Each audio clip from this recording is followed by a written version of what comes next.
Assalamualaikum warahmatullahi wabarakatuh. Sebelumnya, perkenalkan nama saya Nora Idiasti dari Prodi Pendidikan IPA Universitas Bengkulu dengan nomor NPM A1M021017. Baiklah, di sini kita akan belajar tentang filsafat pendidikan dengan dosen pembimbing Dr. Muhammad Kristiawan MPD.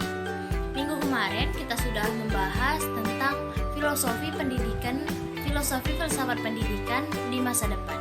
Nah, sekarang kita akan membahas masyarakat madani. Bagaimana munculnya masyarakat madani? Kata madani berarti civil atau civilized yang artinya beradab. Madani berarti juga peradaban. Sebagaimana kata Arab lainnya seperti hadahari, saqafi atau tamadun. Munculnya konsep masyarakat madani menunjukkan intelektual muslim Melayu yang mampu menginterpretasikan ajaran Islam dalam kehidupan modern.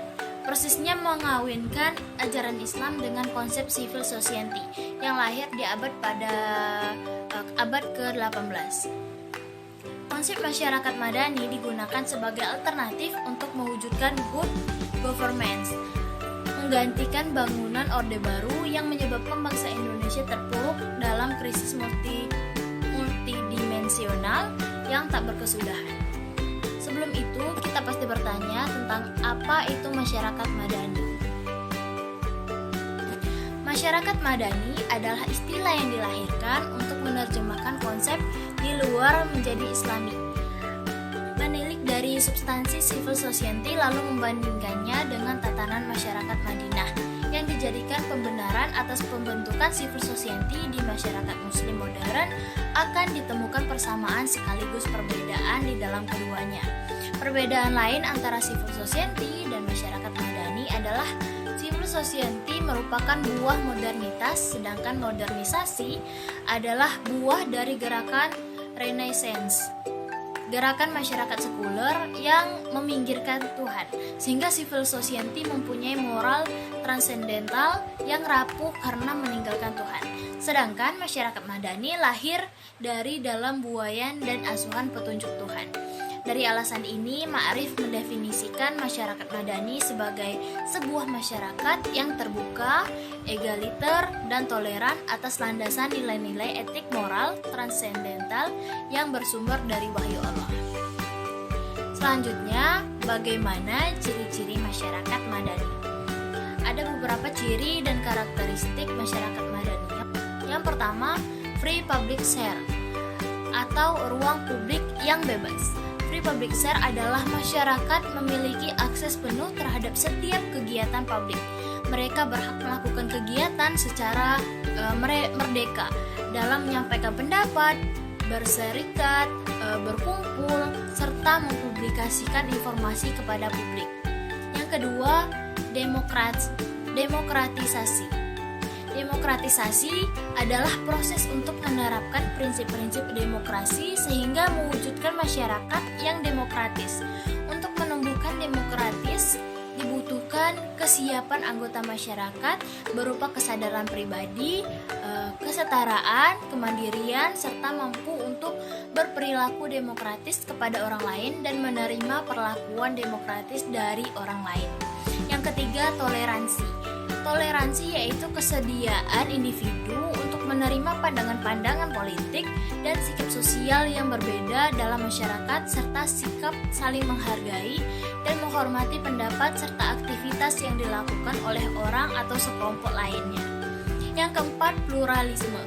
Pluralisme yaitu sikap mengakui dan menerima kenyataan masyarakat yang majemuk disertai dengan sikap tulus bahwa kemajemukan sebagai nilai positif dan merupakan rahmat dari Tuhan yang Maha Kuasa. Yang kelima, keadilan sosial atau social justice. Keadilan sosial yaitu keseimbangan dan pembagian yang proporsional antara hak dan kewajiban serta tanggung jawab individu terhadap lingkungannya. Dan yang keenam, partisipasi sosial. Partisipasi sosial yaitu partisipasi masyarakat yang benar-benar bersih dari rekayasa, intimidasi ataupun intervensi penguasa atau pihak lain. sehingga masyarakat memiliki kedewasaan dan memandirikan berpolitik yang bertanggung jawab. Yang ketujuh, supremasi hukum. Supremasi hukum yaitu upaya untuk memberikan jaminan terciptanya keadilan. Keadilan harus diposisikan sebagai netral, artinya setiap orang memiliki kedudukan dan perlakuan hukum yang sama tanpa terkecuali. Selanjutnya, bagaimana konsep masyarakat madani? Secara historis, civil society dibentuk oleh 3 kejadian besar di Eropa Barat. Pertama, reformasi teologis yang memberhasilkan sekularisme. Kedua, revolusi industri yang menghasilkan model teknokratisme, baik yang bercorak kapitalisme pasar, sosialisme maupun negara kesejahteraan atau welfare states. Ketiga, dari revolusi Prancis dan revolusi Amerika yang menghasilkan model negara dan masyarakat yang mengacu kepada trilogi liberty, equality, fraternity dalam berbagai coraknya. Salah satu ide penting yang melekat dalam konsep civil society adalah keinginan memperbaiki kualitas hubungan antara masyarakat dengan institusi sosial yang berada pada sektor publik, pemerintah dan partai politik, sektor swasta, pelaku bisnis, dan sektor sukarela atau lembaga swadaya masyarakat, organisasi keagamaan, dan sekelompok profesional. Selanjutnya, bagaimana masyarakat madani dalam Islam? Masyarakat ideal yang kerap disebut sebagai masyarakat madani yang kadang disamakan dengan masyarakat sipil atau civil society adalah masyarakat dengan tatanan sosial yang baik, berasas pada prinsip moral yang menjamin keseimbangan antara hak dan kewajiban individu dengan hak dan kewajiban sosial. Pelaksanaannya antara lain dengan terbentuknya pemerintahan yang pada aturan dan undang-undang dengan sistem yang transparan. Dalam konteks ini, kita memilih mengartikan masyarakat madani sebagai terjemahan dari kosakata bahasa Arab mujtama madani. Kata ini secara etimologis mempunyai 2 arti.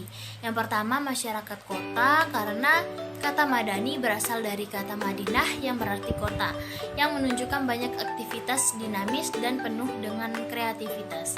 Kedua, masyarakat peradaban, karena kata madani juga merupakan turunan dari kata tamadun yang berarti peradaban. Masyarakat madani adalah masyarakat yang menjunjung tinggi nilai-nilai peradaban. Dan yang terakhir, kita akan membahas bagaimana masyarakat madani di Indonesia.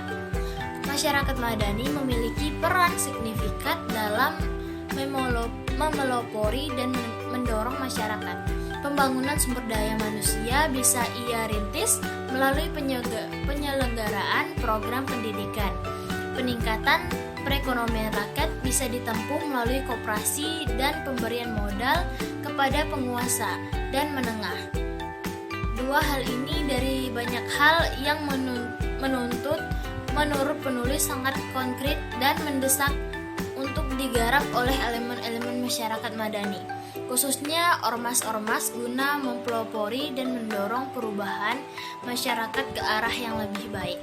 Paling tidak harus ada 3 syarat untuk membangun masyarakat yang maju dan berbudaya, menguasai ilmu pengetahuan dan teknologi yang dilandasi dengan iman dan takwa, yaitu menciptakan inovasi dan kreasi, mencegah kerusakan-kerusakan sumber daya, dan pemantapan spiritualitas.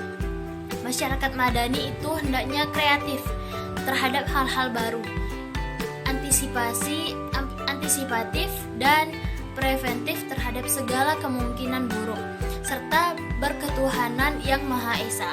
Jika syarat-syarat dan komponen-komponen masyarakat madani berdaya secara maksimal, maka tatanan kehidupan yang demokratis akan terwujud. Mungkin ini saja yang dapat saya sampaikan pada materi ini. Sampai ketemu di video selanjutnya dengan konsep dan bab materi yang berbeda. Terima kasih atas perhatiannya. Saya akhiri. Wassalamualaikum warahmatullahi wabarakatuh.